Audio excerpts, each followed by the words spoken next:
Salam sejahtera dan selamat pagi bagi kita semua.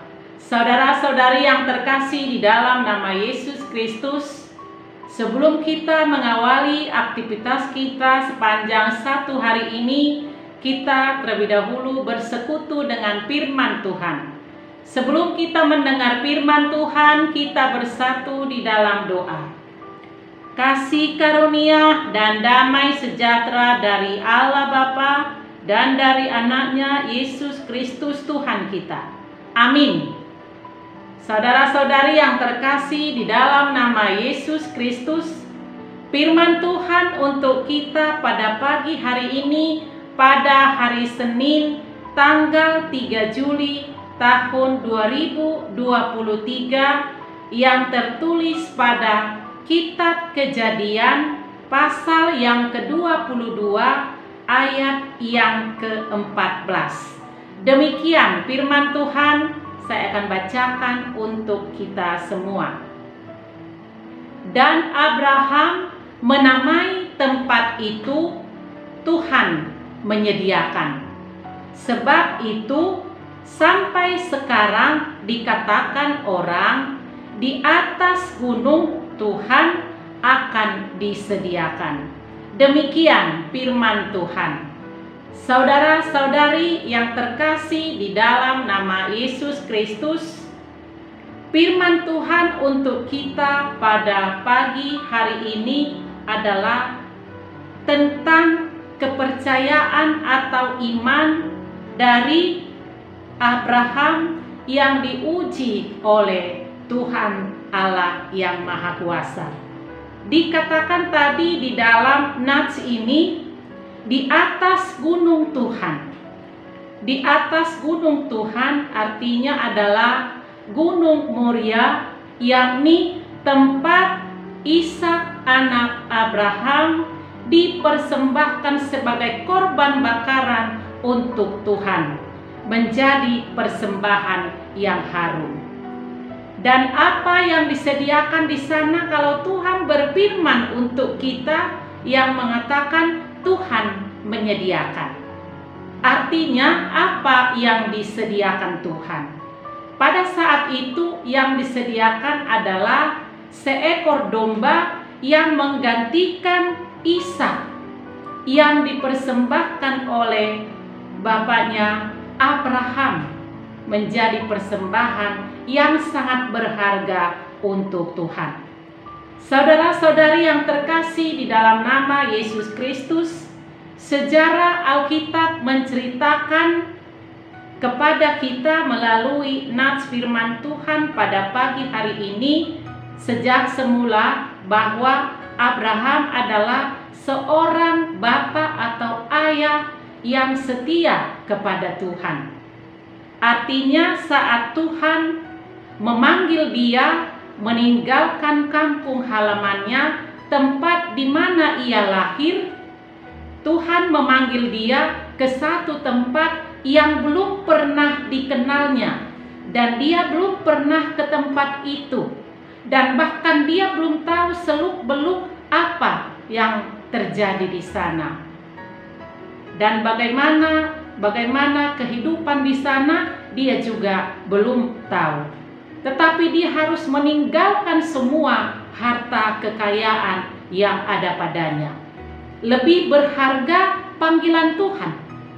Lebih berharga panggilan Tuhan, dan kalaupun dia belum tahu bagaimana tempat yang akan dia tuju, karena begitu berharganya panggilan Tuhan, dia lebih mendengar dan melakukan, mengaminkan suara panggilan Tuhan dibandingkan dia melihat dan meninggalkan semua apa yang ada padanya, dengan satu keyakinan bahwa kalau Tuhan Allah yang Maha Kuasa yang mengutus dia, yang memanggil dia ke satu tempat yang belum pernah dia jalani, dia yakin Tuhan pasti ada di depannya, mendahului langkahnya, memimpin hidupnya. Itulah keyakinan dari Bapak Abraham yang mendengar suara panggilan Tuhan, meninggalkan semua yang ada padanya. Dan setelah dia sampai ke tempat yang dituju oleh Tuhan, dia sungguh bersukacita. Dia tidak sesat karena dia yakin sepanjang perjalanan Tuhan yang memimpin hidupnya. Saudara-saudari yang terkasih, demikian juga saat itu Abraham belum dikaruniai putra ataupun putri. Dia belum dikaruniai anak. Dalam waktu yang cukup lama, dia menanti-nantikan, bahkan istrinya juga yang bernama Sarah saat itu sudah tua. Kalau dari sudut umur, Sarah dan Abraham sudah berumur, tidak memungkinkan lagi mendapatkan keturunan karena Abraham dan Sarah sudah berumur lanjut usia. Tetapi tidak ada yang mustahil bagi Tuhan. Bertahun-tahun mereka menanti-nantikan keturunan anak, tetapi belum saat itu dikaruniakan oleh Tuhan. Tetapi pada waktu yang ditentukan oleh Tuhan, Tuhan sudah mengaruniakan seorang anak yang bernama Ishak kepada Abraham dan istrinya Sarah. Saat Ishak dikaruniakan oleh Tuhan kepada Abraham dan istrinya Sarah, saat itu Abraham berumur 100 tahun dan Sarah berumur 90 tahun. Saat itulah Tuhan mengaruniakan Ishak lahir di tengah-tengah keluarga mereka, sehingga mereka penuh sukacita karena janji Tuhan sudah digenapi kepada mereka. Dan Ishak merupakan anak pewaris bagi keturunan Abraham dari istrinya Sarah. Saudara-saudari yang terkasih di dalam nama Yesus Kristus, sekian lama sudah dinanti-nantikan kelahiran Ishak, namun ada satu ujian yang sangat luar biasa, di luar pemikiran manusia secara logika, di mana saat itu Tuhan meminta kepada Abraham supaya anaknya satu-satunya, anaknya yang tunggal, anak sematawayang yang sudah lama dinanti-nantikan, yang sudah dikaruniakan Tuhan, Allah meminta kepada Abraham supaya Ishak dikorbankan dan dipersembahkan untuk Tuhan. Tentunya dari sudut manusiawi atau pandangan manusia yang ada di sekitar Abraham saat itu, kemungkinan mereka berpikir itu adalah suatu hal yang tidak masuk akal, hal yang tidak manusiawi. Apa maksud Tuhan di atas semuanya ini? Apa ini suatu permintaan yang konyol atau permintaan yang tidak manusiawi lagi? Masa anak cuma dikaruniakan satu orang, rupanya Tuhan memintanya lagi. Sudah diberikan, tapi diminta lagi untuk dipersembahkan kepada Tuhan. Lalu apa jadinya nanti yang dimiliki oleh Abraham dan Sarah? Sepertinya mereka tidak mempunyai anak. Dari yang tidak mempunyai anak, diberi karunia seorang anak, tapi diminta Tuhan lagi dipersembahkan untuk Tuhan. Secara logika manusia, bisa saja Abraham dan Sarah membantah, bahkan menolak. Tuhan tidak adil. Mengapa Tuhan memberikan hanya seorang anak ke keluarga kami? Mengapa Tuhan juga mengambilnya dari kami? Tentunya itulah suatu bantahan dan penolakan bagi Abraham dan Sarah. Tetapi ketika kita membaca nats ini, Kejadian pasal 22, tidak ada penolakan, tidak ada bantahan dari keluarga itu, keluarga Abraham dan Sarah seolah-olah mereka memberontak kepada Tuhan dan bahkan mengatakan Tuhan tidak adil, dan semua itu sia-sia pemberian Tuhan.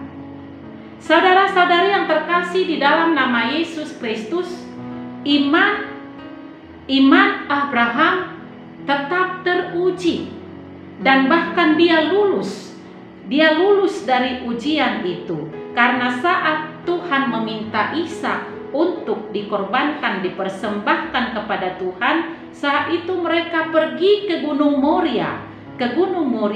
Di sanalah Ishak mau disembelih oleh Abraham. Dia sudah mempersiapkan kayu bakar, dia sudah mempersiapkan segala-galanya, di mana Ishak saat itu sudah diikat. Setelah diikat, dia letakkan di atas mezbah, dan dia sudah mempersiapkan kayu di atas api tersebut untuk mempersembahkan Ishak. Tinggal dia mengambil pisau untuk menyembelih anaknya sendiri. Itulah sebagai suatu tradisi yang terjadi pada saat itu. Lalu saat dia mau menyembelih, mengorbankan anaknya, Ishak memberikannya kepada Tuhan. Saat dia melakukan semuanya itu, lalu terdengarlah suara Tuhan melalui malaikatnya berseru kepadanya dari langit. Ayat yang ke-11 sebelum ayat yang ke-14 nats untuk kita pada hari ini. Saat dia mau menyembelih anaknya di atas mezbah, lalu apa suara Tuhan melalui malaikatnya dari langit? Abraham, Abraham. Lalu Abraham menjawab, "Ya Tuhan." Lalu saat itu Tuhan berfirman. Tuhan berfirman ayat yang ke-12. Ia berfirman, "Jangan bunuh anak itu, dan jangan kau apa-apakan dia.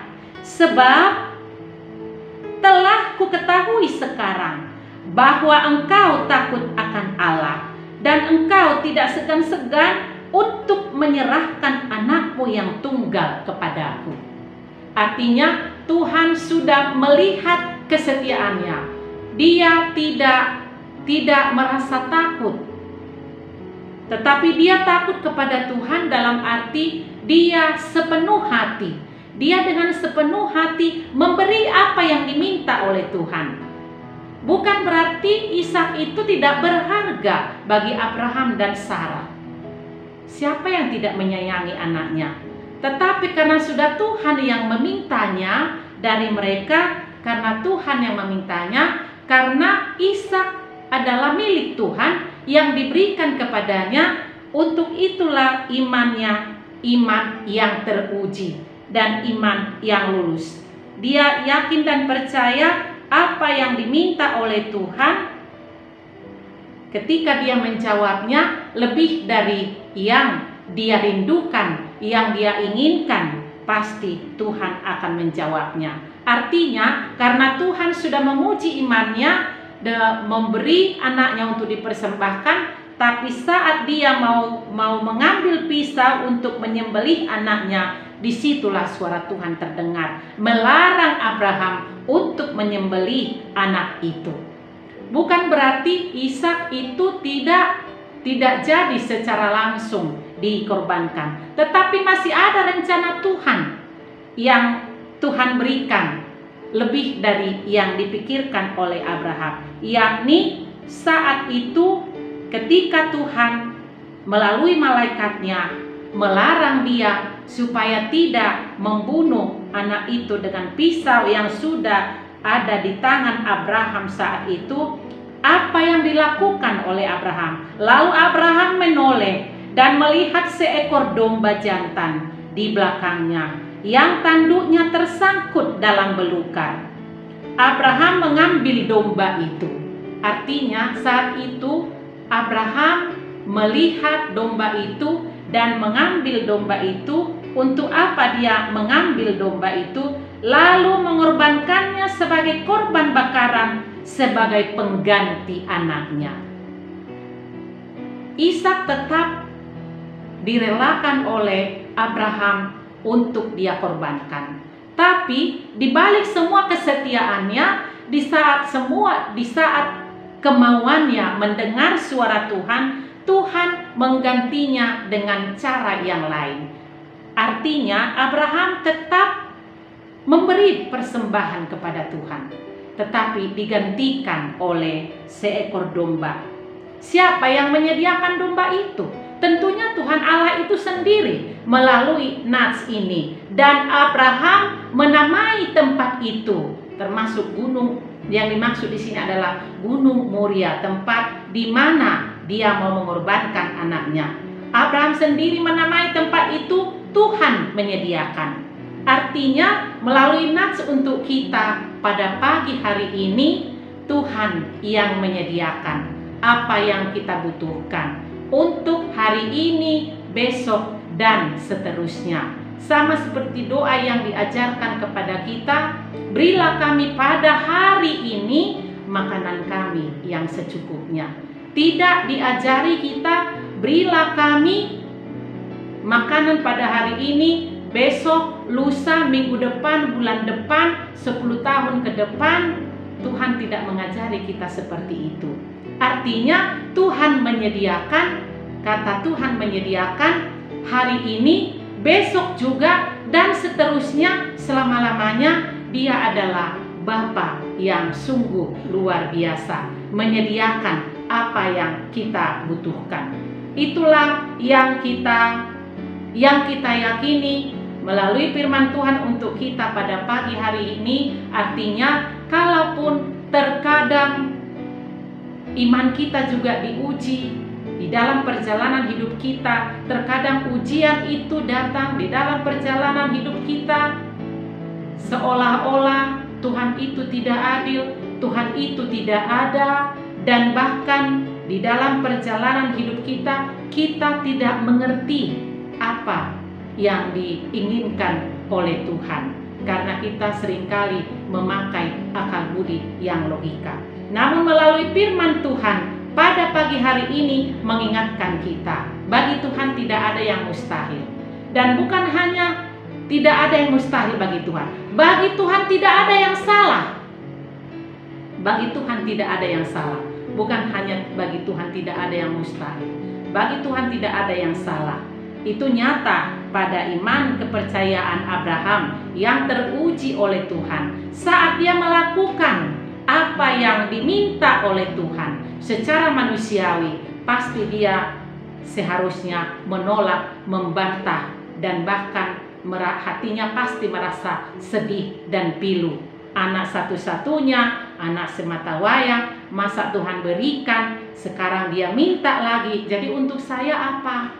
Dia tidak pernah berpikiran demikian, namun dia memikirkan bahwa lebih baik mendengar suara Tuhan, lebih baik menunjukkan kesetiaan, ketaatan kepada Tuhan, dan ketaatannya kepada Tuhan digantikan oleh Tuhan. Kalaupun itu melalui seekor domba, dan domba itu juga adalah Tuhan yang menyediakannya. Dan melalui firman Tuhan dalam kalimat yang dikatakan di sini, di atas gunung Tuhan akan disediakan.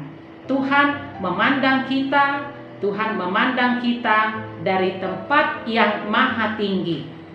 Kalaupun dia berdiam diri di tempat yang maha tinggi, tetapi bagi orang yang berseru kepadanya, dia sungguh dekat sekalipun dia di tempat yang maha tinggi. Oleh karena itu, melalui firman Tuhan untuk kita pada pagi hari ini mengingatkan kepada kita bahwa Tuhan sudah menyediakan apa yang kita perlukan. Tuhan menyediakan apa yang kita perlukan, dan Tuhan tetap berjanji memberi upah bagi orang yang percaya, yang setia kepadanya, yang setia sampai pada akhirnya kepada Tuhan. Tuhan akan menyediakan melebihi dari yang kita pikirkan. Tuhan memberkati kita. Amin. Kita berdoa. Terima kasih Bapa Surgawi buat firman-Mu yang kami dengarkan pada pagi hari ini. Curahkan Roh Kudus-Mu ya Bapa, memenuhi hati dan pikiran kami, sehingga kami dikuatkan oleh firman-Mu, menumbuhkan pengharapan kami, supaya kami tetap setia kepada-Mu ya Tuhan, hidup setia dan takut kepada Tuhan. Dan kami senantiasa setia mendengar seruan-Mu bagi kami. Kami yakin dan percaya saat kami berseru kepadamu, Engkau selalu sendengkan telinga-Mu. Dan demikian juga Engkau menanti-nantikan kami datang kepadamu. Bapa di dalam surga, Engkau adalah sumber dari segala berkat. Apa yang kami perlukan, apa yang kami butuhkan, kami yakin dan percaya Engkau sudah menyediakannya. Engkau empunya segala-galanya. Kami yakin dan percaya apa yang kami perlukan di dalam kehidupan kami, Engkau akan berikan kepada kami. Engkau adalah Bapa kami adalah anak-anak Tuhan yang terkasih. Bapa di dalam surga, kalaupun terkadang apa yang kami hadapi di dalam perjalanan hidup kami, kalaupun itu terkadang tidak seturut dengan kehendak manusia, namun kami yakin dan percaya bagi orang yang setia dan taat kepadamu dan hanya mengandalkan kuasa-Mu saja, Engkau akan menunjukkan mujizat-Mu ya Tuhan. Engkau akan menunjukkan rencana yang lebih baik, yang lebih indah bagi setiap orang yang mengandalkan Engkau dan hidup seturut dengan apa yang Engkau ingini. Bapa di dalam surga, biarlah firman-Mu menjadi pembimbing, penuntun hidup kami, seperti Engkau yang menuntun hidup Abraham dan keluarganya. Kami yakin dan percaya Engkau juga ada di depan kami, memimpin hidup kami, jalan mana yang harus kami jalani, dan jalan mana yang tidak Engkau inginkan supaya kami jauhi, yakni perbuatan-perbuatan yang tidak seturut dengan kehendak-Mu. Tetapi kami selalu berjalan di jalan yang Engkau tunjukkan. Bapa di dalam surga, jauhkan keraguan di dalam perjalanan hidup kami, karena Engkau selalu tunjukkan jalan mana yang harus kami lalui. Terima kasih Bapa di surga. Kami berdoa buat semua rencana dan pekerjaan kami, juga semua jemaat Tuhan yang melakukan pekerjaan sepanjang satu hari ini. Kepadamu lah kami serahkan seluruh rencana dan pekerjaan kami. Jadilah kehendak-Mu, dan Engkaulah yang kami andalkan. Terima kasih Bapa di surga. Kami berdoa buat jemaat Tuhan, jikalau ada yang dalam keadaan sakit, terbaring di rumah sakit, ataupun jikalau ada yang pemulihan di rumah, biarlah Tuhan yang memberi pemulihan yang sempurna, menjamah tubuh mereka semua Tuhan, agar sembuh, pulih dengan jamahan tangan Tuhan.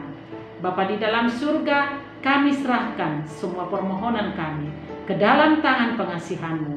Kami yakin dan percaya Engkau menjawab doa kami pada waktunya. Dan kami mohon ampun Bapa akan dosa dan kesalahan kami. Ampuni kami ya Bapa, agar kami layak di hadapan Tuhan. Terima dan sempurnakan doa kami di dalam nama anak-Mu, Yesus Kristus Tuhan dan Juru Selamat kami. Kami berdoa dan bersyukur kepada Tuhan. Anugerah daripada Tuhan kita Yesus Kristus, kasih setia Allah Bapa, dan persekutuan Roh Kudus kiranya menyertai kamu sekalian. Amin. Saudara-saudari yang terkasih di dalam nama Yesus Kristus, selamat beraktivitas untuk kita semua. Tuhan memberkati kita. Salam sehat.